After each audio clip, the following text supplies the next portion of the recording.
crocheted foundation row is a different way to start a project than starting with a row of chains, where you actually start your project with a row of stitches. And I love this method because it gives you more flexibility.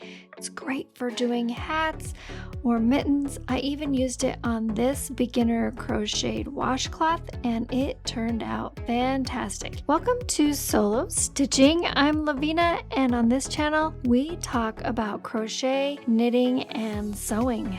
Today I'm going to show you how to make a crocheted foundation row to start your crochet project. So let's stitch.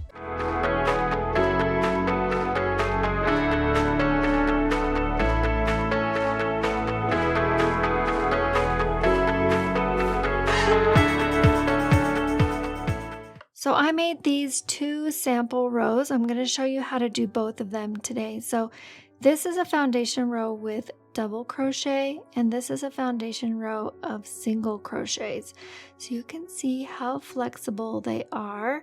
Sometimes when you're starting with just a row of chains, the chain row can get very tight. It's hard to get into the back side of the stitches, and it's just sort of difficult to get that first row going. It's probably the most difficult part of starting a new project. So having the foundation row really gets you off to a nice start. We're going to just go through the double crochet foundation row first, and then I will walk you through the single crochet row. They're both very easy and very useful. It's a great tool to have in your toolbox of crochet skills. So first, what we're going to do, I am using just a medium weight synthetic yarn. I think it's 50% acrylic. For the washcloth that I showed you, this was done with 100% cotton. I love this cotton yarn, also medium weight, and this is my favorite 100% cotton. So if you are going to use it on a washcloth or something you need to be really absorbent, do get the 100% cotton yarn. But if you're doing a hat or anything, it doesn't matter. Just if you're a beginner, try to get something that doesn't unravel really easily and doesn't come apart. It just makes it easier when you're trying to learn how to hold everything and working on really just learning the logistics of crochet. So let's go ahead and start with a slip knot. I have a size G6 4mm hook. And we're going to go ahead. Lost my loop there. Okay. So we're going to start with a chain 3. So there's 1, 2, 3. And we are going to be working from right to left. So rather than building from the bottom up, to create this row, we're actually going to be working from right to left and building it sideways. So if it looks a little wonky when you start, that's because you aren't going up. So you're not building something this wide, right? You're building something this tall, and then it's going to go to the side. So just to give you an idea how we're building it so that it makes more sense while you're working the stitches.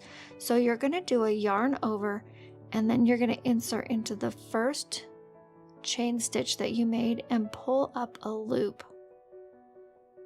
So now you should have 3 loops on your hook.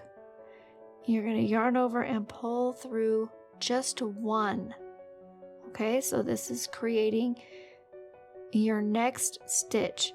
And so every time you start a new stitch, you're going to just pull through 1 to create the next stitch that you're going to be working into after we complete this double crochet. So now you're going to yarn over and pull through 2, yarn over and pull through 2.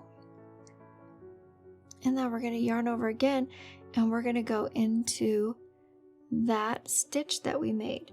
Now, if you turn the project over a little bit, you can see you have both sides of the V of a stitch, and you're going to go through both of those loops.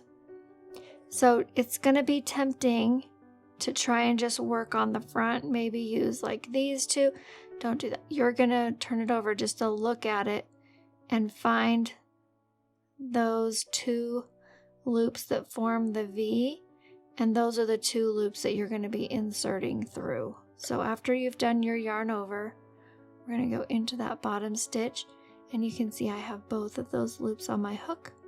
I'm going to grab my yarn, pull up a stitch, and now again we're going to pull just through 1.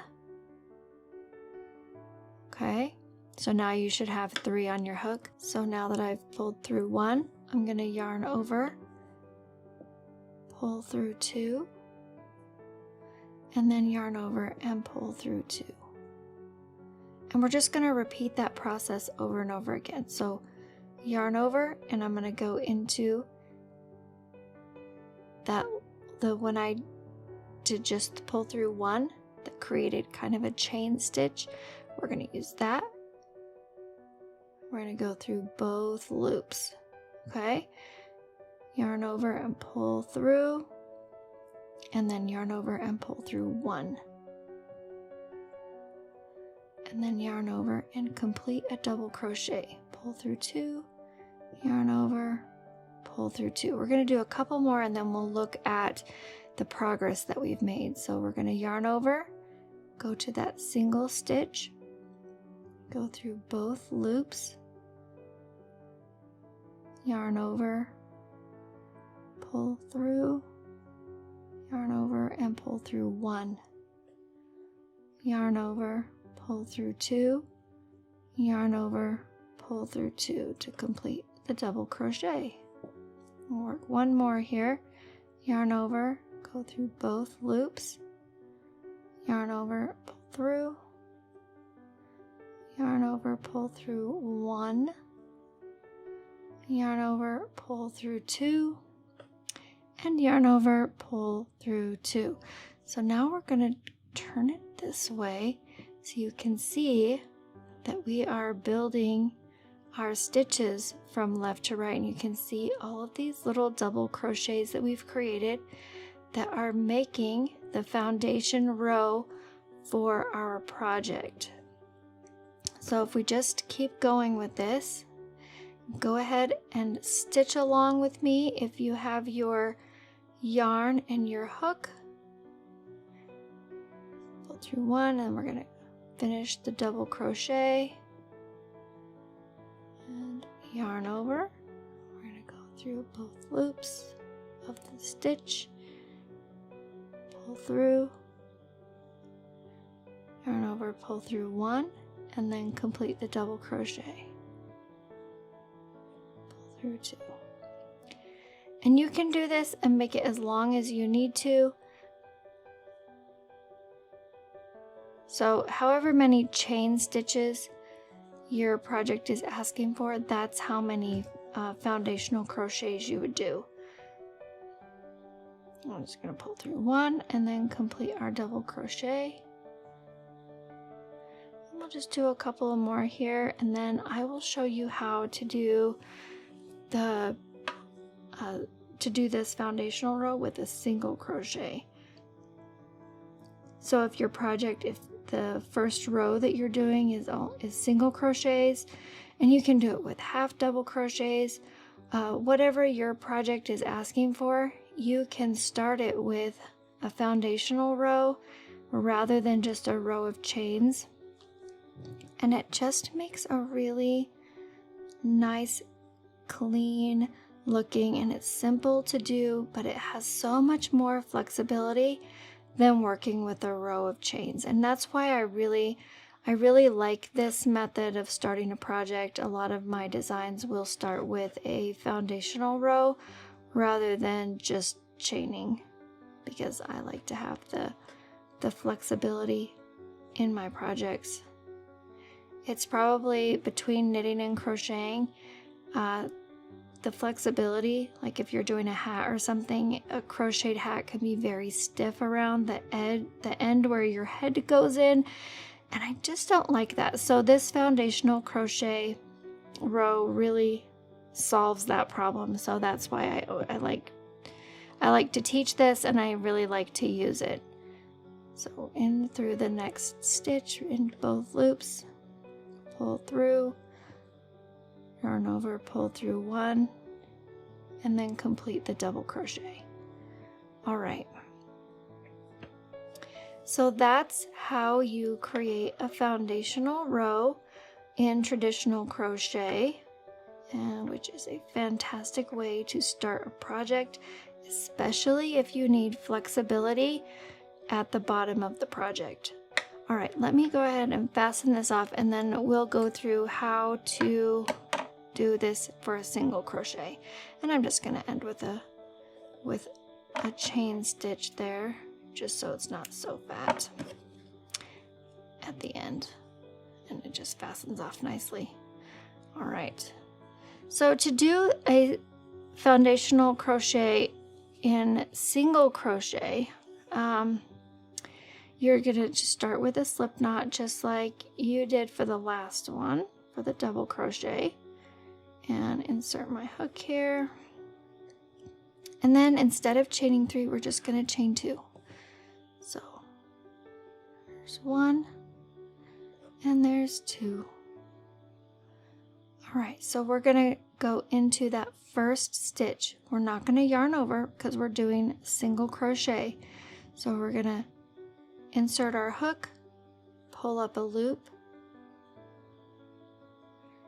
and then we're gonna yarn over and just pull through 1 to create our next stitch, and then complete the single crochet by doing a yarn over and pull through 2.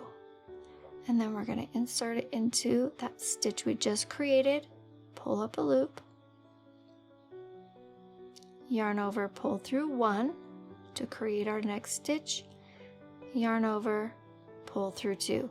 Just that simple. It's just like the double crochet. You're, instead of creating double crochet stitches, you're just creating the single crochet stitches. And the biggest difference is, instead of starting with 3 chains, you're starting with 2, and you're working the stitches just like you would for single crochet. So insert, pull up a loop, and then you're going to create your next stitch by yarning over and pulling through 1, and then complete your single crochet. And that's it. So we'll do a couple more here so you can see what that looks like as more of a row.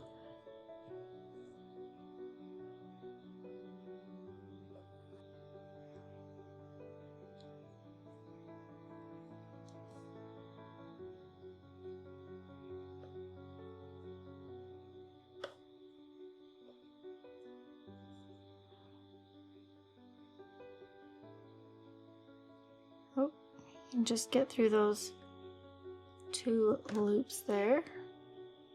Pull up 1, yarn over, pull through 1, yarn over, pull through 2 to complete the single crochet.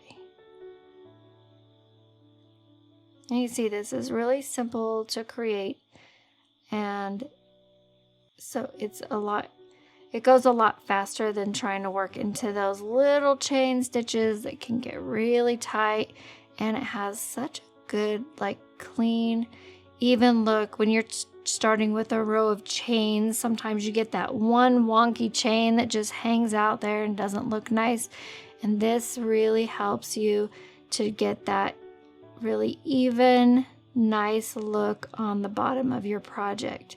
So we can compare the single crochets to the double crochet row that we created, and kind of give you an idea just the difference in size for starting your row. So whatever your pattern calls for, if it says chain 43 and then row 1 single crochet across, you could just start with a foundational row of single crochets. Same thing if it asks you to chain and then your first row is all double crochets across, you could start with the foundational double crochet.